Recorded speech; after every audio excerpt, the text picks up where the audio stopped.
Now I'd like to welcome to the podium our keynote speaker this evening, Mr. Ibrahim Ayash, State Representative for the 4th House District of Michigan.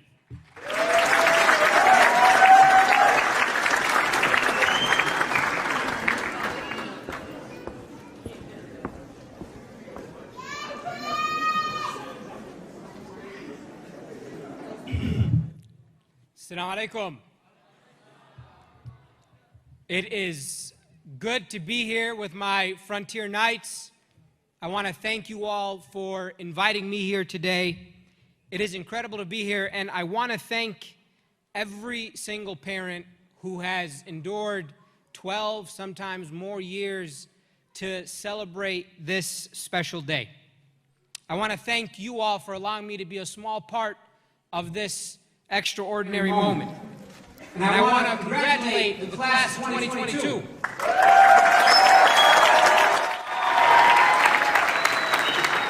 I'm going to give you a scolding in just a second, but before that, I want to take an opportunity to thank every single person who has made today possible. First and foremost, once again, the parents, the grandparents, the uncles and aunts who took care of all of you. We thank them for their time and that they gave of themselves. We want to thank the directors, the board of Frontier International Academy, and your astounding principal, Muhammad Al-Sanai. But I also want to give a shout out to all of the support staff at the high school. The custodians who cleaned up the mess after you went home, the cafeteria workers who made sure you were fed, the security guards who made sure you were safe, and the parapros who assisted in some of those schools. So I graduated high school 10 years ago. To be exact, 3,654 days was when I walked the stage. And I was in a position like so many graduates are today. I was graduating high school. Admittedly, I didn't ask my parents for a limo or a Benz. I didn't ask them to rent me a convertible. But I thought I had it all figured out. I was going to go out there and change the world. Ibrahim's on top of the game. Nobody could tell me what to do. And I confess to you, when I graduated high school, like so many folks, I walked a little bit of pep in my step, I thought that I was going to do whatever I wanted, however I wanted, wherever I wanted. But now that I'm a decade removed, I want to admit that I'm not so confident about my ability to navigate this world as I thought. A lot has changed in the 10 years that I walked the stage. We've gone through 3 presidents, a global pandemic that killed over 1 million Americans. I've lost family members. Friends got married, some we buried, and some created new life. I changed my major 4 different times. I traveled to over 20 countries.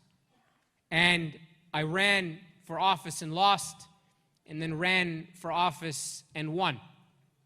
So many things have happened over these past 10 years. But for me, when I think about graduation, I look back at my speech from 2012.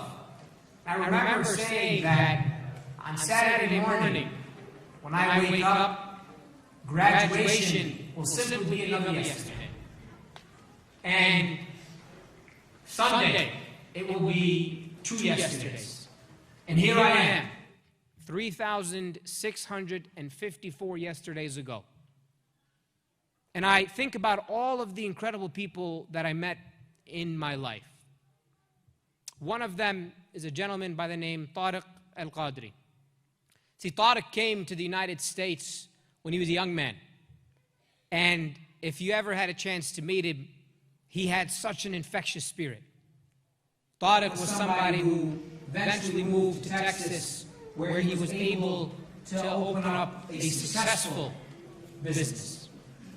And when you sit down and you meet with him, you'd have no idea that this man had built a multi-million-dollar fortune. But one of the things that struck me so much about Tariq, may Allah have mercy on his soul, was he always thought about investing in the future, investing in the generation that came after him. He was a man who could have taken care of his kids, made sure that his family was set, and continued to build his wealth. But every waking moment that Tariq had, he took it as an opportunity to make sure that he was investing in that community. Now, he didn't change the world. He didn't end a war in Yemen. He didn't stop homelessness. He didn't get rid of violent crime. But he lived as if he could develop a world of change. So when Tariq passed away, I got to go to his funeral. Flew out to Dallas, Texas. And when I got there, people from all walks of life, folks that I had no idea knew who this man was, all folks came to his funeral. Many of us kissing his forehead before he was buried, and you saw some of the most powerful, influential people in our communities in tears, praying deeply for Tariq.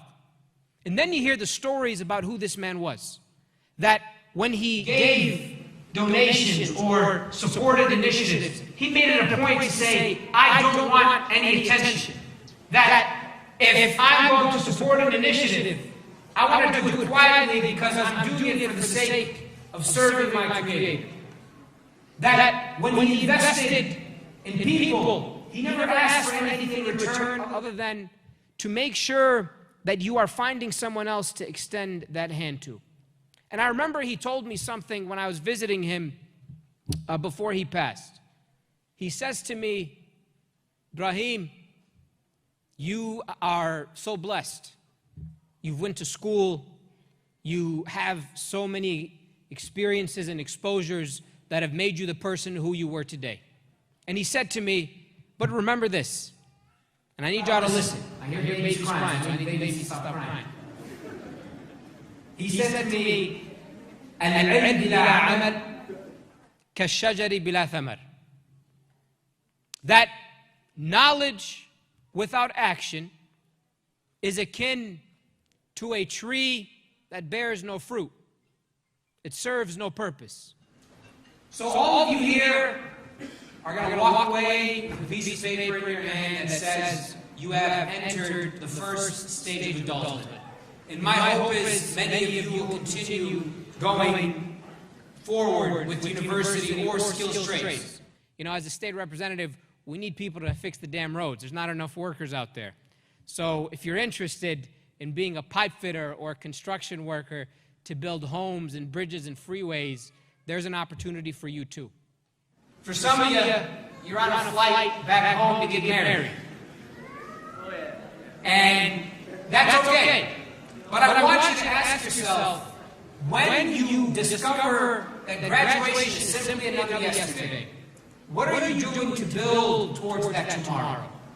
What are you doing to make sure that when you pass, that you will have a legacy and a love of people that will come to your funeral, that will pray for you, and that will dignify you every step of the way? Because graduation, come Saturday, is yesterday. And we're not content to dwell on our yesterdays, but instead we got to move forward to tomorrow and every single day after that. Finally, I want to leave you with some quick tips. I'm going to give you guys some practical steps, so if you have your phones, pull out your notes. I want you to write these down. This is some of the few things I've learned in the last 10 years that I found to be incredibly helpful. Number one, floss your teeth every single day. I'm serious. And I could tell that many of you in this room don't floss your teeth, especially the graduates. So floss your teeth every single day. Number two, read books. Not TikTok videos, not articles. Read more books. 15 minutes when you wake up, 15 minutes when you go to bed. It will literally change your life.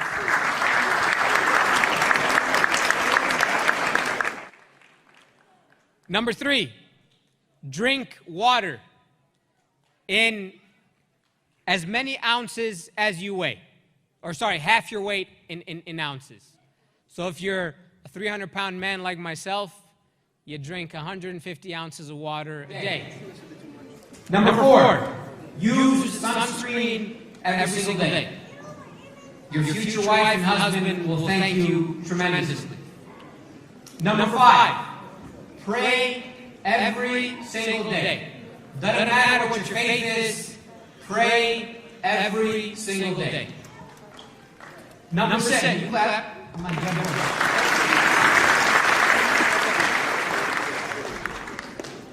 Number 6, if your parents are still around, call them every single day. And if they are not,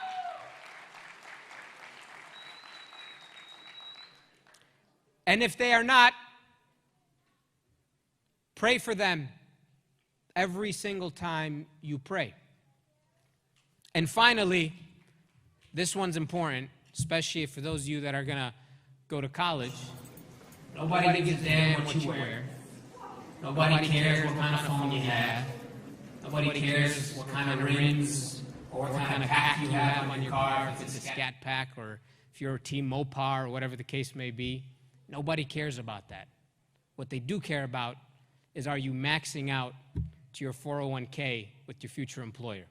So as you get into the real world and get real jobs, remember that if your employer will match your contribution, put as much away into retirement as you can. And my final tidbit is donate to local community causes generously every single opportunity you can, even if it's $5 a day. And obviously, this one is important for me. Make sure to vote.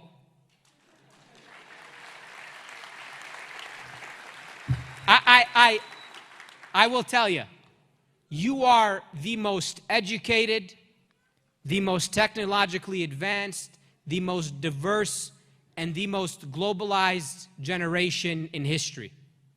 And if you don't leverage this moment to recognize the power and the privilege that you have, then you would have wasted so many of those yesterdays that you spent in high school and so many tomorrows that you're going to spend learning every day after that. Class of 2022, thank you so much for having me. Congratulations to the parents and the grandparents and cousins. God bless you. Go Frontier.